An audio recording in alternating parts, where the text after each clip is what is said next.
What's up everybody, I'm back here with another video this week. This time I'm talking to you about how I take a photo and how I turn it into a work of art. So I'm taking one picture that I took out at NC State one day, and I just thought it was a really cool picture, a lot of really cool perspective. So we'll just hop on over to Lightroom and work on it. Just a side note though, I don't actually have a microphone, so I'm using my headset to record all the audio, so the audio might be a little weird. But work with me. This is a work in progress. The company's growing. We're trying to get some more equipment. So let's go ahead and head over to Lightroom. Out and got a few shots of NC State. It's in Raleigh. I just thought I would get a few cool shots. Here we've got this really cool building with this really cool angle, and I love the way that light is. We'll have to dim it down some. But I want to show you how you kind of turn this from these three photos into something a little bit more meaningful. Now, before I spend all this time going in, I just want to double check and make sure it's not too noisy, or if there is noise, because there's bound to be noise, that you can sort of back it out a little bit. I think we're good there. So we'll select all three of these, and we'll just go ahead and do an Hdr Photo Merge. And it takes a little while, but it generates this preview, and depending on the settings, I may want to degauss some. Usually I keep it on high, but sometimes I don't. Sometimes I put it on none. Sometimes I put it on low. It just depends on how I'm feeling. In this case, it didn't need it at all. That's pretty impressive. So I really like that. I really like that. I like that light. So yeah, let's go ahead and merge that.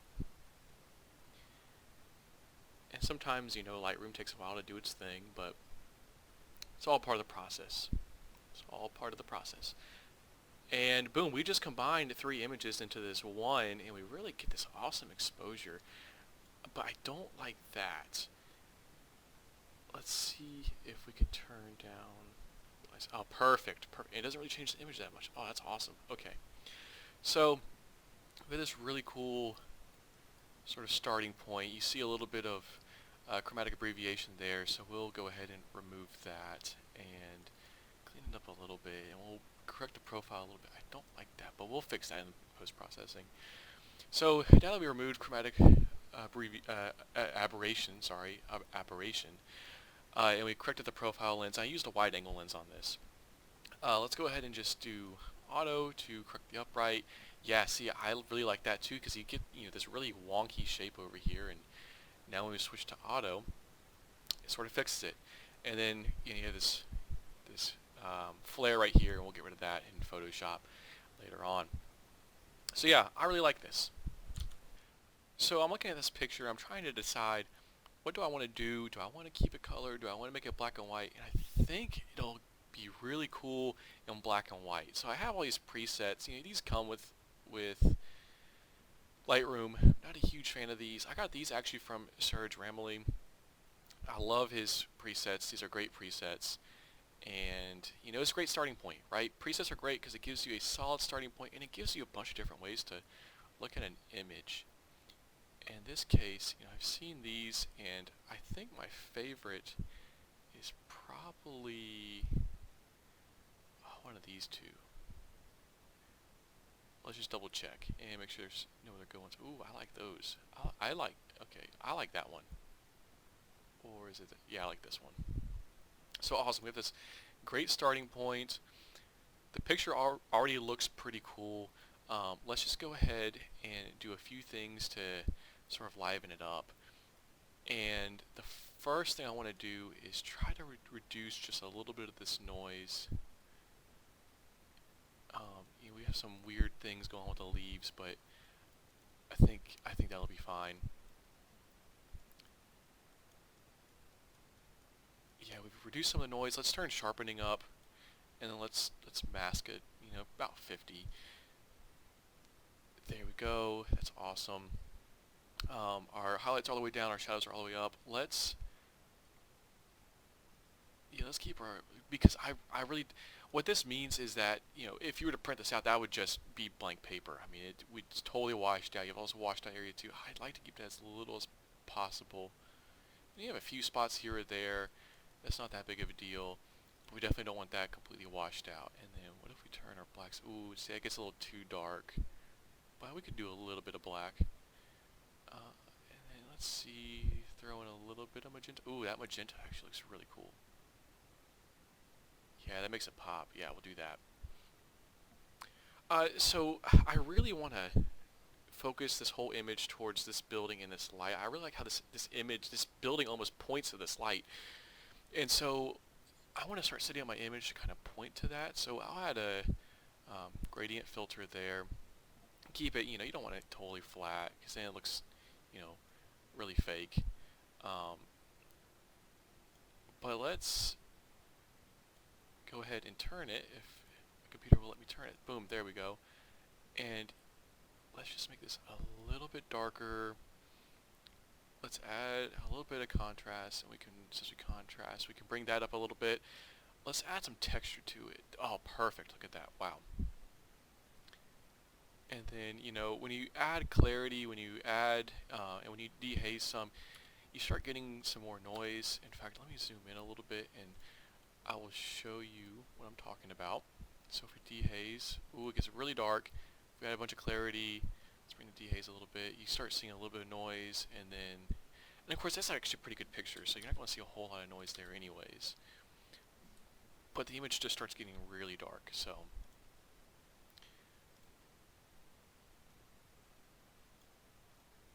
So let's bring down the clarity just a little bit. Let's bring down the texture just a little bit. Let's bring in the blacks, and then bring up the whites actually, because you get this really cool. It almost looks like the bricks are wet. I don't think they were though. It didn't rain.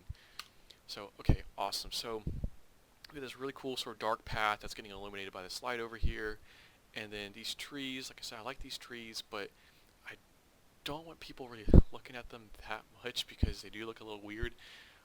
So we'll just add another gradient filter, and then we'll just bring down the exposure. Let's bring this over just a little bit more. Yeah, perfect. And we don't want to make it too dark because then it looks fake, and then things get kind of mushed together. Let's just add just a little bit of clarity. Okay, awesome. So we've done some good work here. You have some windows that have some lights in them, and let me actually turn down these lights a little because I got another plan for those windows. So let's take our radial filter, and I just want to fill this window as much as I possibly can, and then we'll just turn the exposure up. Let's make sure we invert it, and then turn the exposure up just a little bit so that window really shines. So we'll just duplicate that, bring that over here, resize this. Awesome. And then we'll do that over and over again until we've got all the windows we want lit up. So this is the fun process of, a lot of people don't like post-processing.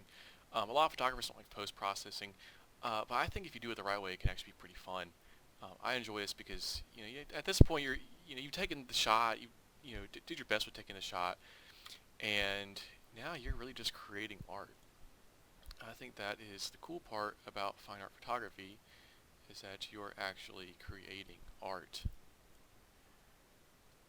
And let's bring this up just a little bit. I could go all day. I could get really nitpicky with this, but I won't. Sweet. So now we've got this really cool light over here. Let's go ahead and brighten it up just a little. We want to just add a little bit of a, we already have the flare there, but we may want to, make it a little bit brighter. Get shine a little bit more, but not shine too much. You don't want it to shine too much. And then what we'll do is I'll take my brush and go right to the center, and then draw a line, and then make that a little bit bright so we get a little bit of a shine there. then I'll add one more radial filter down where the light's shining and make that a little extra bright. Again, I always forget to invert. Don't forget to invert. And then we want to do that. We don't want to make it too bright. We'll add a little bit. Because it's so bright, we'll add a little bit of texture. And so this is washed out again. So let me just try to dial that back a little bit. Perfect. And how does that look? Okay, we have some areas that are washed out, but we're not too worried about that. These lights back here kind of blended in with the background perfect. So awesome. I think that looks pretty solid. Again, there's just a few things we want to fix, so we'll go ahead and move on to Photoshop and work on that. Okay, so now we're in Photoshop, so really I'm just going to use this for a few touch-ups, nothing too crazy, because we did most of our work in Lightroom. I just wanted to, ooh, that was weird. I just want to get rid of some of these flares, and so to do this I just use the spot healing brush tool, and let me just turn up my size just a little bit, and then we'll clear that. I think this is just a leaf, but I don't like the way that looks, so we'll clear that as well. And then we have some crazy lens flaring going on here. So what we'll do for this is we'll actually do the healing brush tool. We'll hold Alt and down to get something that looks like the brush. And then we'll decrease her size a little bit.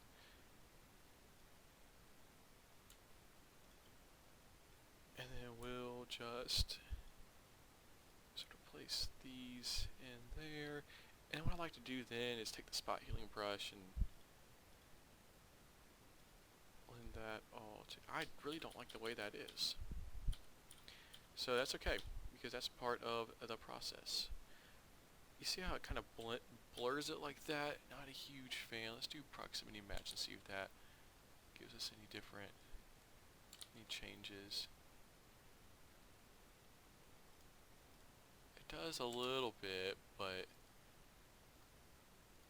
not quite as much as I would like. So let's do this.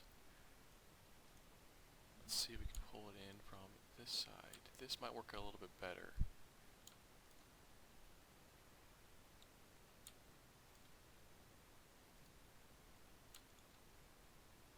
So let's just try to get some of these pieces in there, kind of heal up this nasty lens flare. Oh no. Alright, and then we'll do that, and then let's see if we can sort of blur these lines a little bit more. We'll decrease our size. We'll do proximity match again. And I think this will actually get us about to where I want to be. Because we don't want things to look copy and pasted in. I want things to look unique. And this is, all part of the process of knowing, what you can get away with, learning how to kind of bend the techniques to work a little bit better. And I think that looks pretty good. Let's see if we can get lucky and make this big blur disappear. Oh yeah, yeah. That looks a lot better. Yep, I like that. Awesome. Well, I think this looks great. Let's clean up some of these leaves down here. We don't want anything taken away from the main point of the picture, so we'll just clear that leaf. We'll clear that leaf.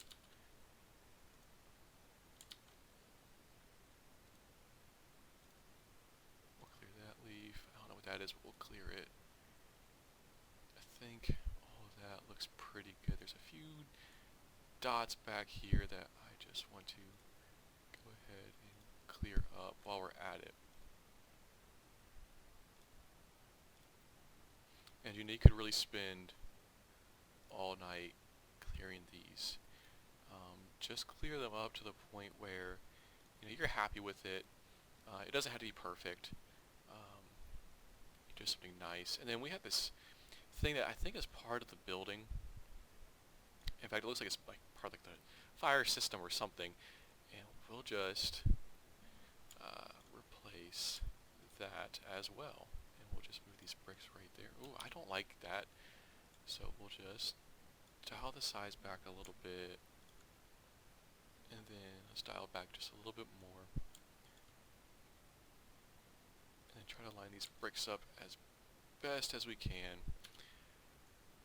Still looks a little weird around the edges, so let's see if we can clean that up just a little bit. Okay. Awesome. I think that looks pretty good. I'm happy with that. I think this is a great example. I just found one more spot though, and we will clear up these few spots down here.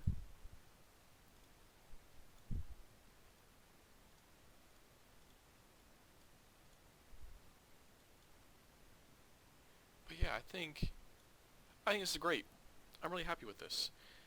And then you could, really get in the details, like, you've got this post right here. Sorry about that, everybody. My software cut out on me, so all I did was remove a light post, nothing super major, so you didn't really miss a whole lot. This picture is now on my website if you want to check it out. And thank you all so much for following along. Make sure you give me a like. It helps with that algorithm, gets me out there a little bit more. Make sure you subscribe so you always get a new update when I post a new video. You never want to know what it's going to be. I try to get them out at least weekly, but sometimes we get lucky and we do 2 in a week, which is pretty awesome. So make sure you follow, subscribe, like, and then check out my website. It's linked down below as well. A lot of cool stuff on there.